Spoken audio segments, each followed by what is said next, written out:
আসসালামু আলাইকুম। আমি ডাক্তার মির সুলতানা আছি ঢাকা মেডিকেল কলেজ হাসপাতালে গাইনি ক্যান্সার বিভাগে।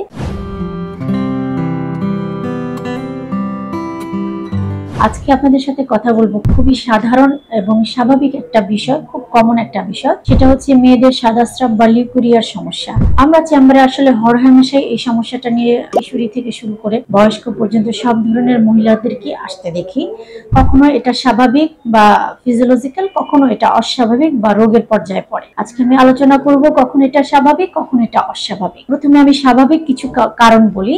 একটি মেয়ের বাড়ন্ত বয়সে যখন সে কিশোরী বয়স থেকে একটা পূর্ণাঙ্গ নারীতে পরিণত হয়, তখন তার শরীরে কিছু পরিবর্তন আসে, সেটাকে বলে হরমোনাল চেঞ্জ। কিছু হরমোন বেড়ে যাওয়ার কারণে সেই হরমোনের এফেক্টে আমাদের মেয়েদের শরীরে সাদা স্রাবের তৈরি হয়। এই সাদা স্রাবটা যোনি মুখ দিয়ে বা জরায়ুর পথ দিয়ে আসে এবং এটি আঠালো হতে পারে এবং খুব পরিমাণে কম হবে। তো এটা শরীরের জন্য প্রোটেক্টিভ হিসেবে কাজ করে, তাই এটাকে আমরা স্বাভাবিক বলছি। হরমোনের এফেক্টে আসে, যেটা হচ্ছে কোনো ভাইরাস বা ব্যাকটেরিয়া বা কোনো ইনফেকশন জরায়ুর মুখ দিয়ে ভেতরে ঢুকতে বাধাগ্রস্ত করে বা সেখানেই সেই ভাইরাস বা ব্যাকটেরিয়াকে মেরে ফেলে।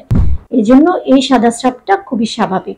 তবে আমাদের পরিমাণ বা সাথে অন্য কোনো সমস্যা আছে কিনা এটা লক্ষ্য করতে হবে। কিশোরী বয়সের পরে আমি বলবো যে প্রেগনেন্ট মেয়েদের কিন্তু এই সাদা স্রাবটা হয়, কারণ প্রেগনেন্সিতে যে হরমোনগুলা সাদা স্রাব তৈরি করতে পারে সেগুলো খুব পরিমাণে বেড়ে যায়, যার কারণে তখন সাদা স্রাবটা আবার বেড়ে যায়। সেটাও প্রোটেকশন হিসেবে কাজ করে, যাতে কোনো ইনফেকশন, ব্যাকটেরিয়া, ভাইরাস জরার মুখ দিয়ে বাচ্চার কাছ পর্যন্ত না যেতে পারে বা কোনো ইনফেকশন তৈরি না করতে পারে। তৃতীয়ত আমি বলবো যে ফিজিক্যাল রিলেশনের পরেও কিন্তু একটু সাদা স্রাব মেয়েদের হতে পারে, বা যারা দীর্ঘদিন ধরে পিল খাচ্ছেন তাদের জরার মুখের কিছু চেঞ্জ আসবে, পরিবর্তন আসবে, এটাকে আমরা বলি সার্ভাইকাল একট্রোপিয়ন। এই একট্রোপিয়নের কারণেও কিন্তু সাদা স্রাব তৈরি হতে পারে।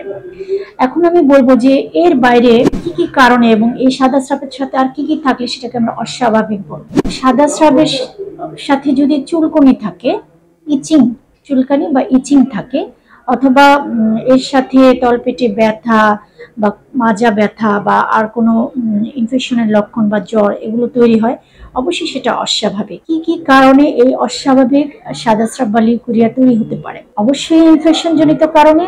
প্রধান কারণ হচ্ছে ভালভোভ্যাজাইনাইটিস ক্যান্ডিডিয়াল ইনফেকশন, এক প্রকার ছত্রাক দিয়ে এই ইনফেকশনটি তৈরি হয়। দ্বিতীয় কারণ হচ্ছে ট্রাইকোমোনাল ভ্যাজাইনাইটিস, একটি ব্যাকটেরিয়া যেটা দিয়ে এই সাদা স্রাবটা তৈরি হয়। এই দুটোর সাথে কিন্তু চুলকুনি জড়িত। সাদা স্রাবের সাথে অবশ্যই ইচিং থাকবে।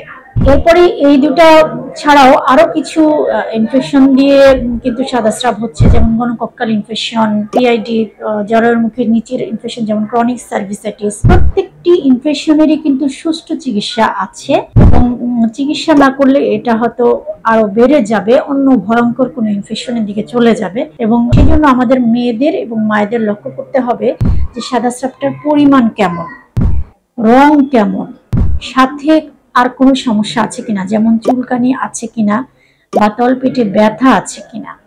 এই পয়েন্টগুলো তাদের লক্ষ্য করতে হবে। বয়সও কিন্তু এখানে একটা ফ্যাক্টর।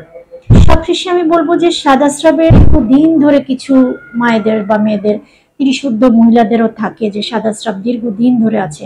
তারা এটাকে খুব, যে আমরা বললাম যে এটা ফিজিওলজিক্যাল, ওটা হয়তো পরিবার থেকে বা সমাজ থেকে সে শুনে আসে যে এরকম তো হয়, যার জন্য সে ডক্টর কাছে আসে না।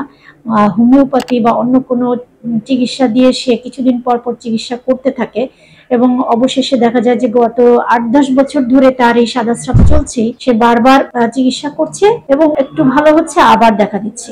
সেই জন্য আমি বলে রাখছি যে এটা বিলম্বিত করা যাবে না, অবশ্যই এটা ডক্টর কাছে আসতে হবে এবং চিকিৎসা নিতে হবে, কারণ জরায়ুর মুখের ক্যান্সারের পূর্ব লক্ষণ হচ্ছে এই সাদা স্রাব। তাহলে সাদা স্রাবকে কখনোই অবহেলা করা যাবে না। ত্রিশুদ্ধ মহিলা যখন আমাদের কাছে সাদা স্রাব নিয়ে আসে, আমরা কিন্তু জরায়ুর মুখের ক্যান্সারের পূর্ব লক্ষণের যে পরীক্ষাগুলো আছে সেই পরীক্ষাগুলো দিয়ে থাকি এবং সন্দেহ, যেমন প্যাপস, ভায়া, এই পরীক্ষাগুলো দিয়ে থাকি। যখন এই প্যাপস বা ভায়া টেস্টে কোনো সন্দেহজনক কিছু পাওয়া যায়, আমরা পরবর্তী ধাপে চলে যাই কলপোস্কোপি বায়োপসি, যেটা দিয়ে আমরা জরায়ুর মুখের ক্যান্সারের পূর্ব লক্ষণ বা ক্যান্সার ধরে ফেলতে পারি। তাহলে কি দাঁড়াচ্ছে? যেমন স্বাভাবিক তেমনই কিন্তু অস্বাভাবিক। কখন কতটুকু পর্যায়ে গেলে স্বাভাবিক এবং কতটুকু অস্বাভাবিক সেটা বলার জন্য আজকে, সচেতন করার জন্য আজকে আমি এসেছি।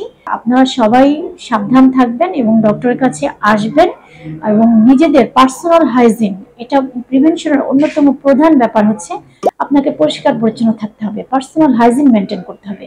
আমাদের মেয়েদের মাসিকের সময় অনেকেই পার্সোনাল হাইজিন মেনটেন করে না, এটা জানতে হবে, পরিবার থেকেই শিখতে হবে। তাহলে সবাই সুস্থ থাকুন, সচেতন হন, ভালো থাকুন। দেখা হবে ইনশাআল্লাহ।